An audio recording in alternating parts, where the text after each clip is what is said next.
नमस्कार स्टूडेंट्स, आज एक बेहतरीन टॉपिक मैथमेटिक्स का फिर से आपके सामने लेकर मौजूद हूँ। तो स्टूडेंट्स, आज अपने को जो पॉइंट पढ़ना है, जैसा कि आप देख पा रहे होंगे बोर्ड पे लिखा हुआ है the greatest number among is it, यानी कि इनमें से जो भी अपने को संख्याएं दी गई हैं पावर में, इनमें से सबसे बड़ी संख्या अपने को ज्ञात करनी है। और ऐसे ही यहाँ पर एक क्वेश्चन और यहाँ पर आपको दिया गया है।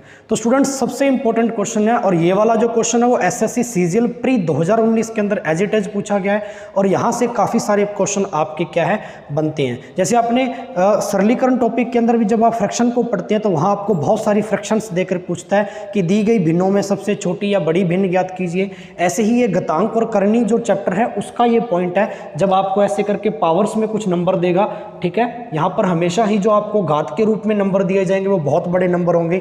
तो आप इनको कैसे शॉर्ट मेथड के चलते हुए आप इनको फाइंड कर सकते हैं या कैसे आप इसको और आसान से आसान विधि से हल कर सकते हैं, आइए जरा देखते हैं। ध्यान दीजिएगा यहाँ पे, जैसे कि ये पहला क्वेश्चन आपको यहाँ पे दिया गया है 2 की पावर 60 है, तो मैं एज इट इज लिख दे रहा हूँ 2 की पावर 60 इज इक्वल टू 3 की पावर 48 है एज इट इज, और 4 की पावर 36 है। इसी प्रकार दिया हुआ है 5 की पावर 24। तो यहाँ देखिए, अगर एक्चुअलिटी के अंदर इस क्वेश्चन को देखा जाए स्टूडेंट्स, तो ये ऐसे है कि 2 की पावर 60 और 2 की घात 60 को अगर अपने ओपन करके लिखें, इसका मतलब है 2 का गुना जो है वो कितनी बार किया गया है, 60 बार। तो ये बहुत बड़ा नंबर बन जाएगा क्या? तो आप इसको किसी और नंबर में कन्वर्ट करके देख सकते हैं। तो क्या मैं इसको 2 की घात 5 लिख दूं और बाहर अगर मैं 12 लिख दूं, तो आपने घातांक और करनी में एक छोटा सा पॉइंट पढ़ा होगा, a की पावर m और होल पावर यदि n है तो दोनों ही पावर्स मल्टीप्लाई में आ जाती हैं, a की पावर m इंटू n। अगर ये चीज़ आपने पढ़ी है तो यस करना कमेंट बॉक्स में। चलिए, अब इसी टाइप से अगर इन दोनों का गुना करूं मैं तो 12 पंजा 60 वापिस ये बन जाएगा क्या? तो मैं 60 को ऐसे लिख सकता हूं 2 की घात 5 और 12 पंजा 60। ऐसे मुझे 12 की टेबल, अब ये पावर बाहर 12 आ गई तो मुझे 12 की टेबल बनानी है। यहाँ पे मुझे यहाँ पे क्या बनानी है स्टूडेंट्स? 12 की टेबल बनानी है। तो देखिए 12 की टेबल 48, 12 के पाड़े में कहाँ आता है? 12 चौके 48। तो यहाँ पर 12, तो ये 3 की पावर 4 लिख दूंगा, 12 चौके 48 बन जाएगा। अब मुझे 12 बनानी है, मुझे पता चल गया 36 और 24 को भी 12 की फॉर्म में लिख सकते हैं। तो यहाँ तो देखो बाहर पड़ा है 12, 12, 36 कितना होता है? 4 की पावर 3 और 12 तिया 36। ऐसे ही मुझे 24 बनाना है, तो 12 की फॉर्म में कैसे लिखूंगा? 5 की पावर 2 लिख दूं, क्योंकि 12 दूनी क्या होगा? गुना करके 24। अब यहाँ पर देखिए जो होल पावर है वो पूरी की पूरी सेम आ गई है, और अंदर वाली जो चीज़ें हैं वो आपको खोल के यहाँ पे रख देनी है। 2 की पावर 5 कितना होता है स्टूडेंट्स? 32 की पावर 12। मैं अंदर वाला ओपन कर रहा हूँ। 3 की पावर 4 कितनी होती है? सभी को पता है 3 की पावर 4, 3 की पावर 3 तो होती है 27 क्यूब, और एक बार और गुना करेंगे 27 तिया कितना हो जाएगा? 81। तो ये 81 की पावर कितनी आ जाएगी स्टूडेंट? 12। इसी क्रम के अंदर 4 की क्यूब कितनी होती है? 64, और ये 64 की बन जाएगी पावर 12। और ये 5 की पावर 2, 5 की स्क्वायर 25 और 25 की पावर 12। अब पावर तो सभी जगह क्या है? एक जैसी है, यानी घातांक तो एक जैसी है, पावर सेम है। तो आपसे पूछा है इनमें से बड़ा नंबर कौन सा होगा? तो देख लीजिए, जो नंबर सबसे बड़ा होगा वो यहाँ पर आपका सबसे बड़ा नंबर माना जाएगा। जैसे कि आधार आपका 32 है, यहाँ पे आधार 81 है, यहाँ पे आधार 64 है, यहाँ पे आधार कितना है आपका?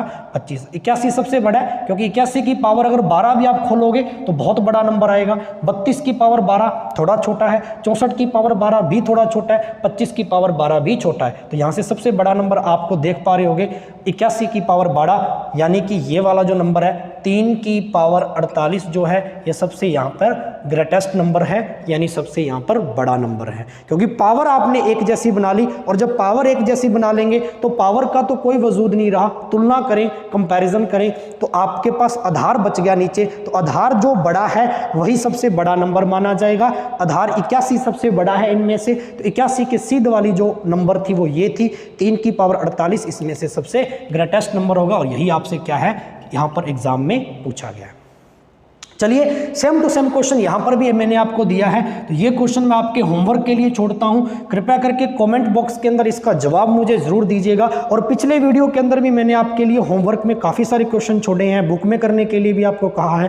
तो ज़्यादा से ज़्यादा स्टूडेंट्स इन वीडियो को सीरियस लेकर, क्योंकि ये छोटे छोटे पॉइंट आपके एग्जाम्स में बहुत बेहतरीन अच्छा सा स्कोर करके देंगे, क्योंकि यहाँ से बहुत सारे आपके पॉइंट क्लियर होने वाले हैं।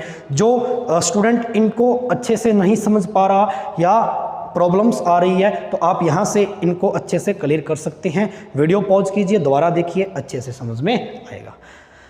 चलते हैं नेक्स्ट अगले क्वेश्चन पर। अगला क्वेश्चन भी आपको यहाँ पर दे रखा है, तो ध्यान से देखिए।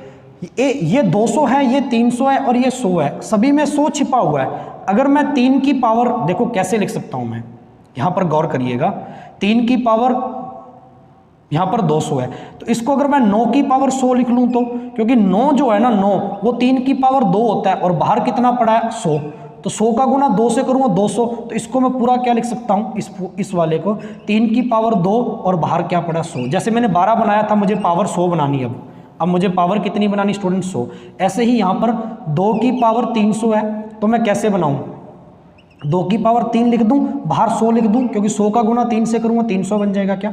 और ऐसे 7 की पावर 100, तो 7 की पावर 1 और यहाँ पर 100 लिख दूं क्या, 100 एकम 100। तो आप देख लीजिए, अंदर वाले को खोल लीजिए, 3 की पावर 2 कितना होता है, 9 की पावर 100 है ये 2 की पावर 3 8, 2 की क्यूब 8, 8 की पावर 100 है और ये 7 की पावर 100 है। इनमें से देखने पे पता लग रहा है पावर तो सेम आ गई, तो पावर का कोई वजूद नहीं। तो देख लीजिए इनमें से कौन सा बड़ा नंबर है, जो बड़ा नंबर है वही उसकी सबसे बड़ी वाली पावर होगी, यानी ये नंबर जो आपका है 3 की पावर 200, ये आपका ग्रेटेस्ट नंबर रहेगा।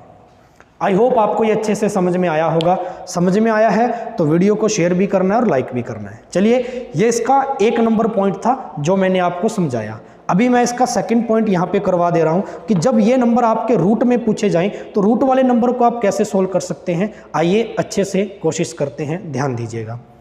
मैं इसको साफ कर रहा हूँ। अगर आपसे रूट वाले नंबर की बात करी जाए कि अगर आपको रूट में बहुत सारे नंबर दे दिए जाएं माइनस के अंदर, सिंपल रूट तो आपने ऑफलाइन क्लास में भी बहुत बार सीखा है, तो यहाँ पर अगर मैं आपसे माइनस में कोई रूट के नंबर देकर पूछूं कि इनमें से सबसे छोटा या बड़ा नंबर बताइए, तो आप इसमें कैसे फाइंड कर सकते हैं।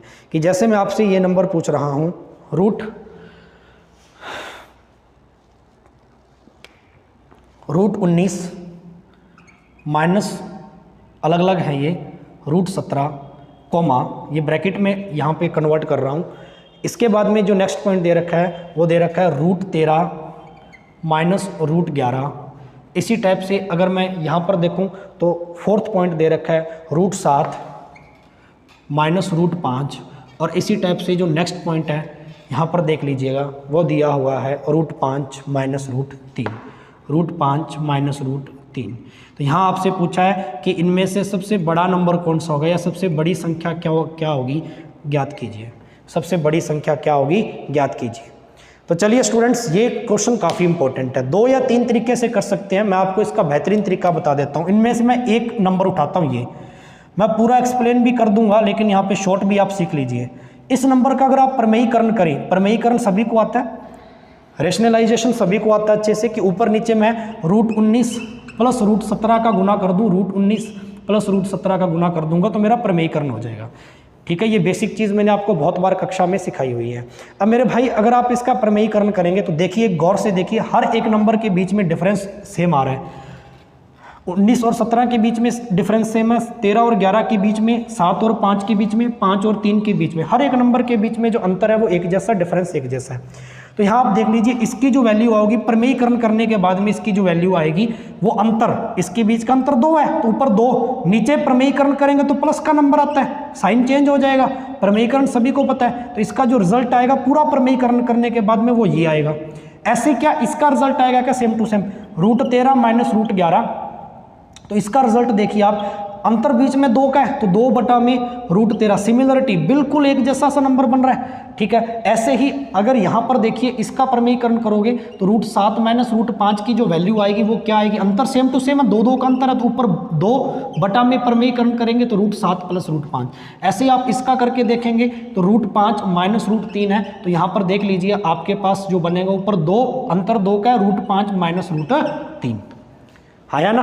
तो यहाँ पर देख सकते हैं स्टूडेंट्स, ये सारी की सारी चीज़ बन गई। अब देखिए हर एक पूरे के पूरे रिजल्ट में 1 रिजल्ट आ गया, 2 रिजल्ट आ गया, 3 रिजल्ट आ गया, 4 रिजल्ट, 4 संख्याएं 4 ही रिजल्ट दिए हुए हैं। तो यहाँ पर गौर से देखिए, हर एक रिजल्ट में जो अंश है, भिन्न का ऊपर वाला हिस्सा अंश कहलाता है। अंश सेम है क्या, 2 2 2 और 2, तो यहाँ पर ध्यान कर लेना, जब हर एक भिन्न का अंश एक जैसा आ जाए तो हर देखना है, हर में जो संख्या सबसे छोटी होगी वही संख्या सबसे बड़ी मानी जाएगी। तो हर में सबसे छोटी संख्या देखो ये रही जी, √5 √3, ये √7 √5, ये बड़ा है, ये इससे भी बड़ा है, ये इससे भी बड़ा है। तो अपने को बड़ी संख्या बतानी है तो हर में, हर के अंदर डिनोमिनेटर में जितना अंक छोटा होगा, जितना अंक या जो संख्या जितनी छोटी होगी लिख सकते हैं, वही उतनी संख्या क्या होगी, बड़ी होगी। तो इनमें से लार्जेस्ट नंबर पूछा था, तो बड़ा नंबर कौन सा बन गया स्टूडेंट, √5 -√3, √5 -√3 आपका सबसे बड़ा नंबर। सबसे छोटा नंबर कौन सा बनेगा, जो हर में सबसे बड़ा है, हर में सबसे बड़ा है वही सबसे छोटा होगा क्या, जो हर में सबसे बड़ा है वही सबसे छोटा होगा। आई होप ये आपको पूरी जो पॉइंट है अच्छे से क्लियर हुआ होगा। इसको मैंने ट्रिकली समझाने की कोशिश की है, नीचे इसकी ट्रिक लिख दिया, हर में जितना अंक छोटा होगा, संख्या छोटी होगी, उतनी ही वो संख्या बड़ी मानी जाएगी। आई होप आपको अच्छे से समझ में आया होगा। एकदम समझ में आया है तो कृपया करके वीडियो को शेयर जरूर करना। चलिए, तो ये ट्रिकली मैंने आपको समझाने की कोशिश की। अब ऐसे जितने भी पॉइंट हैं इनको आप अपनी बुक से क्वेश्चन जो दिए हुए हैं वो लगा कर देखिएगा, और आपके जो क्वेश्चन बढ़िया से सोल्व हो रहे हैं तो कमेंट बॉक्स में रिप्लाई ज़रूर कीजिएगा कि आपको सेशन कैसा लगा और इससे कितना आपको प्रॉफिट मिल रहा है, यानी कितनी चीज़ें आपकी छोटे छोटे जो ट्रिकली पॉइंट है वो क्लियर हो पा रहे हैं, यस और नो। तो चलिए स्टूडेंट्स, मिलते हैं कल एक और नेक्स्ट एक अच्छा सा मैथमेटिक्स का पॉइंट लेकर। तब तक इन वीडियो को अच्छे से देखिए, अपनी बुक में से प्रैक्टिस कीजिए ज़्यादा से ज़्यादा, और जल्द ही मैं आपके लिए ऑनलाइन जो है वो पूरा एक चैप्टर भी लेकर आया करूँगा। चैप्टर वाइज चैप्टर अर्थमेटिक के एडवांस के अपने अच्छे से पॉइंट क्लियर किया करेंगे। तब तक के लिए इजाज़त चाहिए आपसे। धन्यवाद, थैंक यू।